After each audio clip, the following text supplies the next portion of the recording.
सागर जी, शिप्रा जी, राधे राधे। राधे राधे महाराज जी। महाराज जी, जीवन में संतोष का अर्थ क्या है?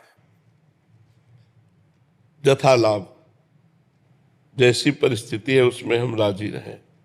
जोई प्यारो करे सोई मोहि भावे। हम जैसी भी परिस्थिति आवे उसमें हाँ स्वीकृति है, हमारी कोई परेशानी नहीं। चाहे वो दुख वाली परिस्थिति हो, चाहे सुख वाली परिस्थिति हो, अनुकूल परिस्थिति हो या प्रतिकूल परिस्थिति हो, दोनों परिस्थितियों में राजी रहना संतोष है। गज धन गोधन बाज धन और रतन धन खान, जब आवे संतोष धन सब धन धूर समान। संतोष धन सबसे बड़ा संतोष।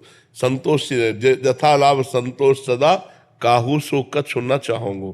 किसी से कोई चाह नहीं, कोई परिस्थिति का परिवर्तन करने की चाह नहीं। जैसी परिस्थिति उसी में राजी रहना, ये संतोषी पुरुष का लक्षण है। तो संतोष की सीमा है किसी से कोई चाह ना करना, जैसी भी परिस्थिति हो उसी परिस्थिति में राजी रहना। पर है बहुत कठिन। दुख की परिस्थिति में कौन राजी रहेगा? है प्रतिकूल परिस्थिति में कौन राजी रहेगा?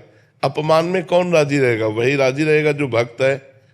अगर भक्त नहीं है तो नहीं, राजी नहीं रह सकता। भगवान का भक्त है तो सोचता भगवान ने अपमान दिया है तो कुछ ना कुछ हमारा अमंगल नष्ट होगा। भगवान ने ये दुखद परिस्थिति दी है तो कोई ना कोई अमंगल का नाश होने वाली है, अब हमारा महामंगल होने वाला है। ऐसा भाव विचार ही हमको सहा सकता है कि जैसे अब थोड़ा क्षण रह गया रात्रि का, अभी सुबह होगा, सूर्योदय होगा, अंधकार नष्ट हो जाएगा। तो हमारा जो सुबह होने की आकांक्षा है ये अंधेरे को सहा देगी। ऐसे ही सुख की आकांक्षा दुख को सहा देती।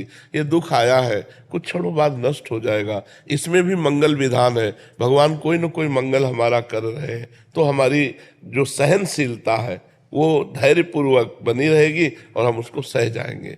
सहनशीलता ही संतोष है। सुख में फूले नहीं और दुख में भूले नहीं। भगवान को कितना भी दुख आवे भूले नहीं, सुख में अहंकार ना करे, धैर्यपूर्वक रहे, यही संतोष। महाराज जी, वृंदावन वास की इच्छा करनी चाहिए कि नहीं करनी? करनी चाहिए। वृंदावन वास की, भजन की, भगवान की प्राप्ति की, संत समागम की, इसकी तो इच्छा भगवान से करनी चाहिए।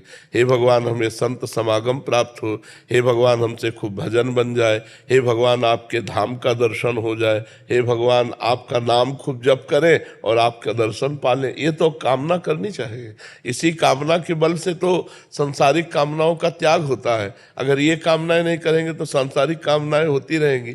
इन्हीं कामनाओं के बल से हम कामना के त्यागी बनते हैं। इच्छा से इच्छा का नाश, कामना से कामना का नाश। तो सत कामना से असत कामना का नाश, सत वासना से असत वासना का नाश। समझ पा रहे? अपने प्रयास से हो जाएगा क्या वृंदावन वास? अपने प्रयास से हो जाएगा? कामना करो, श्री जी से रो और श्री जी कृपा कर दे तो हो जाएगा। जिनको वृंदा विपिन है, कृपा तिन्हि की होए, वृंदावन में तब ही तो रहन पाए सोए। जिनका वृंदावन है वो कृपा कर दे तो वृंदावन वास हो जाएगा। अपने पैसे के बल से या अपने बुद्धि बल से धाम वास नहीं होता। भगवान कृपा करे, श्री जी कृपा करे, तब धाम में मन ठहरे। मन ठहरे तब तो वास का मतलब रहा। वृंदावन वास बहुत कठिन है, बहुत कठिन है। कृपा पूरी हो गई लेकिन जननी जनक बंधु सुतदारा, तनु धन धाम सुहृद परिवारा, सबकी ममता ताग बटोरी, मम पद मनहि बांध बरटोरी। श्री जी तो कृपा पूरी किए लेकिन श्री जी को छोड़ करके बहू बेटा लड़का बच्चा परिवार अगर ये अधिक प्यारे लग रहे तो कृपा को ठुकरा कर आप चले जाएंगे। और अगर इनकी ममता श्री जी के चरणों में तो हर कष्ट सहकर आप वृंदावन वास करें। महाराज जी यही साथ देता है यंत्र गृहस्थ में, क्योंकि फिर सत्संग लगा के सुन लेते हैं। तो उच्च देखो, जड़ चेतन गुण दोष में विश्व कीन करतार, संत हंस गुण गाहे पे परिहरिवार विकार। जड़ चेतन जितना रचा गया इसमें दोनों बने हैं, गुण और दोष। तो अगर मोबाइल का गुण ग्रहण करो तो बढ़िया बात है। हर समय किसी भी संत के आप प्रवचन सुन सकते हैं, अपनी समस्या दूर देश तक पहुंचा सकते हैं। और गलत देखो तो गलत गलत बातें देखकर नष्ट भी हो सकते हो। तो हम दोष ना देखें तो हर चीज हमारे को भगवान की प्राप्ति में सहयोग दे सकती है। मोबाइल भी दे सकता है। मोबाइल के बल से तो यहाँ बैठे हो। अगर ना आप क्लिप देखे होते तो यहाँ कैसे आ जाते? वृंदावन आने की, संत दर्शन की, संत समागम की इच्छा मोबाइल ने ही प्रकट की। तो मोबाइल के वो दोष जो वो ना देखो, अगर सतमार्ग की बातें देखो तो।